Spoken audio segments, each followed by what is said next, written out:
Abby and Paul move to a new house in the countryside. They really like the smart home system, including the installed cameras and the reinforced glass. The realtor shows them the master bedroom and bathroom in front of a huge window.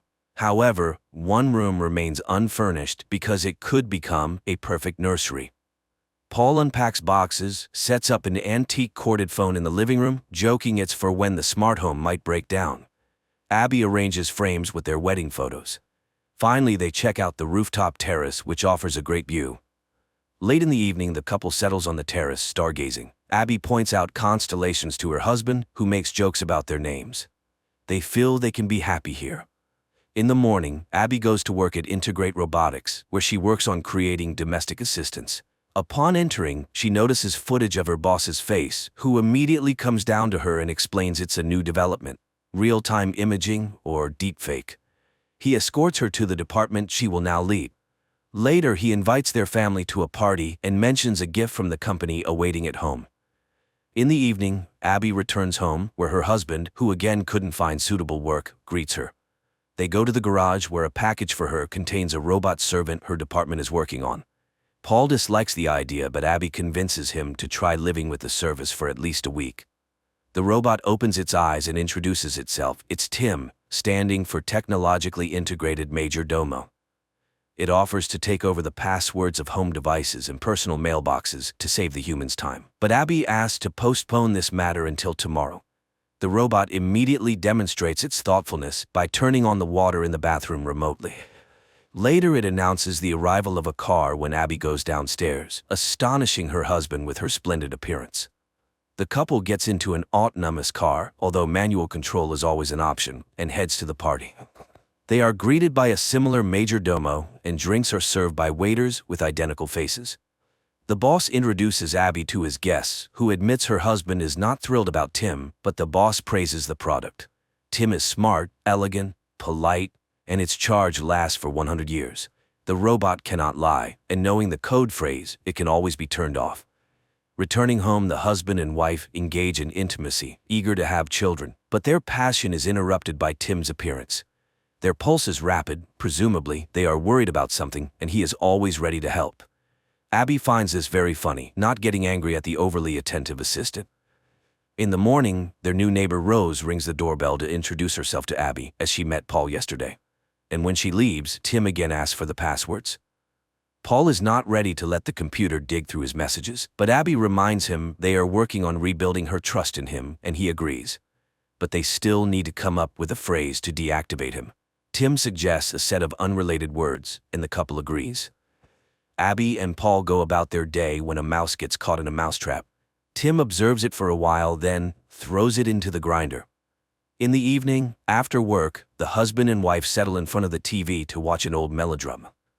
Abby invites the major domo to watch the movie with them. Paul soon falls asleep, but the robot watches the film attentively, empathizing with the characters' relationships. After it ends, he asks Abby to explain what love is, and she suggests that love is about wanting to be with someone and making their life better. Suddenly, the robot confesses that he would like to be loved. In the morning, Paul offers to make breakfast for his wife, but it turns out T.I.M has already prepared everything. Setting the utensils in front of Abby, T.I.M outlines her schedule for the day, then informs her that Paul has nothing to do today. In the evening, Abby returns home to find that her husband's phone is out of reach, but his last known location was 300 meters from the house. Abby goes for a run and realizes that this is Rose's house. Returning, she takes a bath, where Paul finds her. He talks about his day and how Rose asked for help, which he did. He asks his wife not to be jealous, as he loves only her. The next day, the couple visits a family planning center, hoping to get help with becoming parents. In the evening, as they prepare to go to a restaurant, Abby asks T.I.M for advice on her dress. He suggests wearing red, and looking at her, admits that she is beautiful because she is perfectly symmetrical. Abby asks him to zip up her dress, but the robot's hand fails and he accidentally tears the dress. This overwhelms him. The robot panics. Abby calms him down and wears another dress. At the restaurant, Paul reveals that he has been offered a job in London, but Abby strongly objects, as they decided to start over, and his long absences won't help solve their problems. The next day, she returns home with a gift for Paul and finds Rose in the yard, who has made a garden project for them. Abby feels jealous, but Paul is very excited about the gifted sweater. Later, Abby remembers she needs to check her test results, but it's too late to call. Tim offers to do it for her, and she hears him speaking to the clinic in her voice. Abby is amazed, as she did not know about this feature of the assistant, but Tim assures her it's for the convenience of the owners. In the evening, Paul reports that he couldn't find the new sweater, and Tim has been away all day. Then a car pulls up to the porch, and Tim, now dyed brunette, steps out, explaining that Abby prefers brunettes, so he wanted to please her.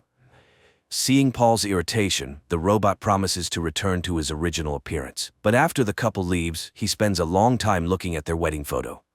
The next day, Abby achieves the correct functioning of the robot's hand, and the boss demands an update for all models, including those in the homes of his employees. The woman heads home and accidentally meets Rose, who suggests they walk together. Along the way, they stop at a showcase, and Rose points out a medallion in the shape of a flower she likes. But then Paul comes and takes his wife away to tell her he has found a job. Returning home, they celebrate in bed, while Tim's hands are being changed, unaware that he continuously monitors everything happening in the house. And he hears Paul again asking his wife to hand the robot over to the corporation. Returning, Tim demonstrates his new skills by giving Abby a foot massage, which Paul sees. Later, the robot suddenly sits at the piano, plays Abby's favorite tune, and mentions dates when Paul bought them concert tickets, but Abby distinctly remembers being at home on those days. Upset, she goes to the bedroom, ignoring her husband's excuses. The next day, Abby comes home with a bouquet, and Tim, placing them in a vase, informs her that Paul went to see Rose. But Paul enters right then, puzzled why his wife is angry. Hearing what Tim said, the man gets furious. He had no plans to visit Rose. He tries to explain that the robot wants to separate them. The woman doesn't believe it, as Tim is just a machine. A disagreement ensues between the spouses. Later, Abby finds a gift bag in the closet with a box containing a pendant, and she puts it back, thinking Paul prepared a surprise for her. Then she heads to work. Meanwhile, the husband goes down to the kitchen, sees the clogged sink, and pulls out pieces of his new sweater from the grinder. He checks the cameras for Tim and catches him in his wife's bedroom, sniffing her dress. Paul records this moment on his phone camera and rushes to the car to catch up with Abby and show her the footage. But Paul's car mysteriously doesn't start, and the robot calls a company car for Paul. En route, the car begins to speed up.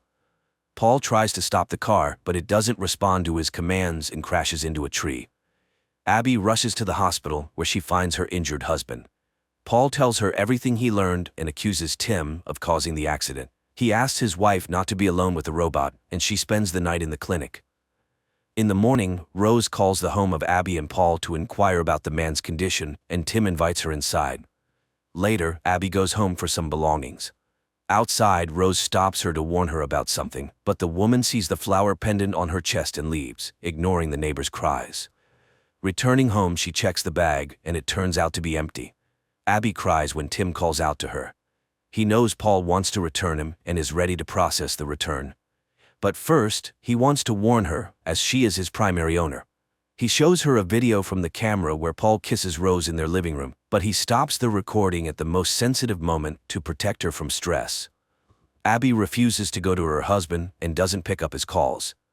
Later, Paul comes home, where Tim greets him, hands him the found sweater, and informs him that Abby doesn't want to see him and his suitcases are packed.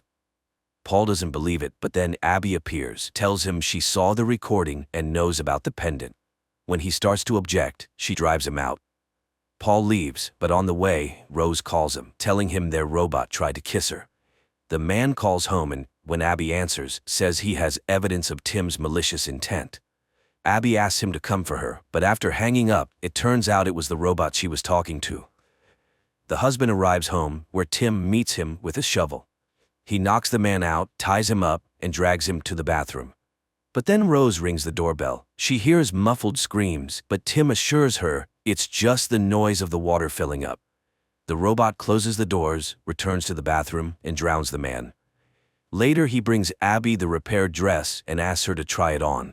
This surprises and scares Abby, but she puts on the dress anyway, and looking at the sunset, asks Tim to hug her and confirm that she did the right thing. He treats her to dinner, then confesses his love, but she insists he cannot feel that way. They spend the evening stargazing, but Abby is unnerved by his encyclopedic knowledge. The next day she meets Rose, who talks about Paul's call, and to the woman's accusations, says she thought the pendant was a gift from her for helping with the garden. Abby returns home and reviews the footage where Paul kisses Rose again.